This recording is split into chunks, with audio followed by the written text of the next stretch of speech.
Health Focus is brought to you by National Medical Stores, NMS, passionate about your life.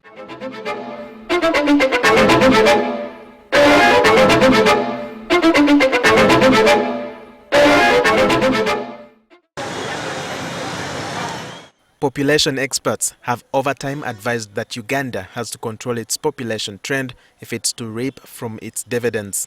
To do this, Uganda has to increase the working age group and reduce the dependent age groups, which are the young and elderly non-working age groups. In 2014, the Ministry of Health launched the Uganda Family Planning Costed Implementation Plan. This followed a cost implementation strategy in 7 thematic areas, including procuring contraceptives, demand creation for family planning services, service delivery and access, contraceptive security, policy and enabling environment, financing and stewardship, management and accountability.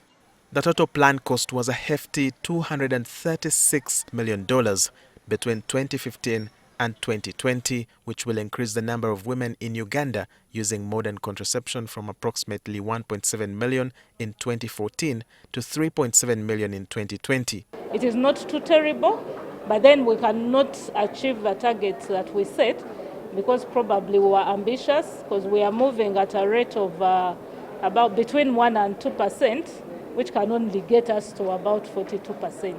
So currently at 39%, we think we have not done so well, but at the same time, we have not done so poorly. Minister for Health, Dr. Jane Ruth Acheng, says lack of information is a hindrance towards the attainment of the plan.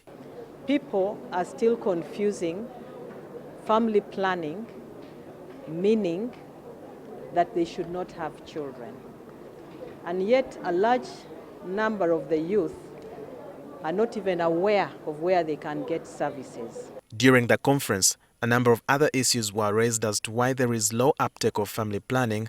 People living with disabilities complained of not being attended to while seeking these services. There is no braille information. If somebody is blind, somebody cannot read the printed. Or when it's very small letters, they cannot read unless it's a large print. We have not been training doctors in sign languages or empowering them with the capacity to speak to the disabled who are not able to hear.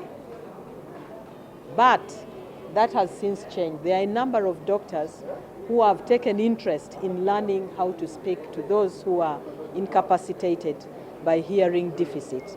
They are not many, they are quite few, but usually what we do is we encourage those who are disabled in terms of hearing to come to the facilities with those who can interpret for the doctors that are attending to them. Those living with HIV and AIDS also said that family planning medicines have a reactionary effect with antiretroviral drugs, therefore sometimes they are advised not to use them. However, experts from the Ministry of Health cleared this out and said they are now promoting dual protection. All women who are on family planning methods, if they are to prevent any other more risks and whatever, they have also to use condoms. It will avoid becoming what? Pregnant. Because the study compared women who were on injectables, who were on implants, and who were also on IUDs, and there was no difference between those who became pregnant and also those who got HIV. Dr. Nakazi figuratively explained what the plan intended to achieve by 2020. In terms of reducing or averting unintended pregnancies, we put a figure of 4,067,000. And we also think that if we had implemented this costed implementation plan very well, by 2020 we shall have averted 579,000 abortions. We also set a pace that we shall reduce or avert maternal deaths by 6,072, avert child deaths by 118,000, and unsafe abortions to a tune of 554.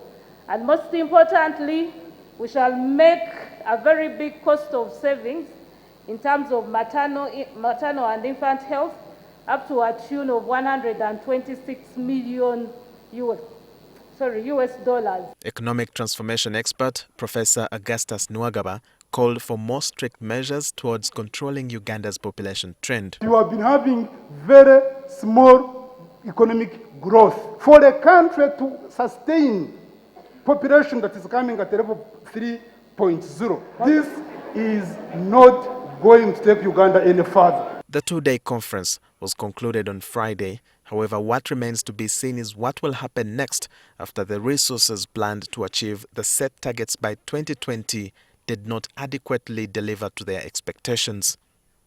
Walter Mwesije, NTV.